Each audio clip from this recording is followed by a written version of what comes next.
when you were talking. And now, finally, we conclude with the closing session.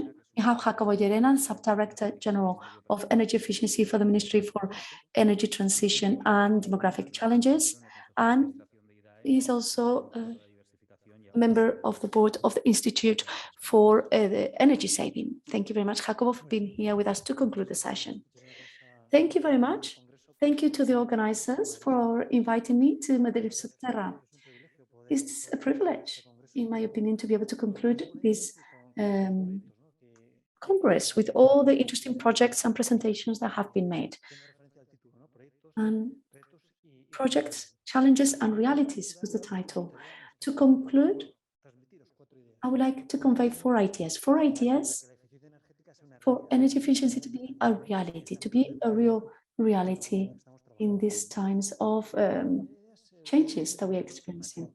First is the climate vector, decarbonization and the decrease of CO2 emissions as per the directives of the EU, the energy efficiency, building efficiency and renewable directives that, as you know, are being updated, are being negotiated with the Commission, the EU Commission, and it's given us a very important challenges. I'm sure you've heard about Empower EU and the Fit for 45.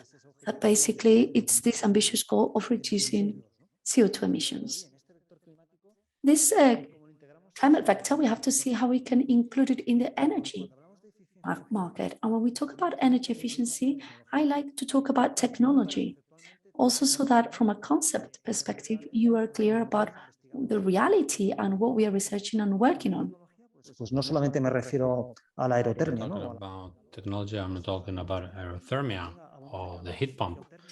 I'm also talking about inertia thermal systems, the storage systems, renewable gases, technology to make sure that we can save both at a primary level as well as at the end consumption point, which is the third axis of this energy efficiency policy. Data. We need data so that we can work, we can think, the rigorous data allowing us to measure. And once we measure, we need to determine how to, where smart consumption would be at a building level and at a city level.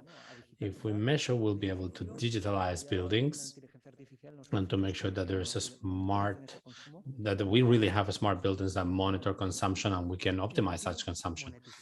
And finally, to make all this sustainable, financially speaking, because at the end of the day, we're talking about energy, but money is part of the equation, especially when we're talking about energy efficiency. And to do that, sometimes you need a significant investment at the very beginning. So we're talking about projects in which we have to make a significant investment at the very beginning. So it's important that people can see how they're going to get their money back, you know, their payback strategy.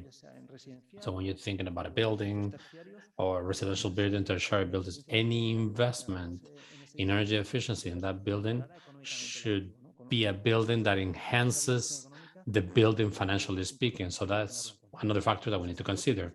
So those four ideas I think are very important. I'm going to try to go into detail into these things: environment, money, the environment. So what's the situation here in Spain? And what are the challenges of the renovation wave that has been posed by the European Union? We need to consider a number of parameters that we have in our country. Number one is the climate areas, which we have, you know, in Spain, we have different types of weather. We have the Mediterranean region, the north of Spain. And as a result of that, we need to implement different policies in these different climate regions because they have different consumption and demand patterns. And then the analysis of variable geometry in our country. We're talking about buildings with a high population density, that results in a number of aspects that need to be considered. And also challenges, the challenges of integrating all these renewable energies into these buildings. So considering these challenges, we need to consider that buildings are like an energy hub. It doesn't only consume, but it also have a very significant savings area from the very cover, the envelope, the HVAC system of the building, the lights of the building, parking, the battery charges for the electric cars.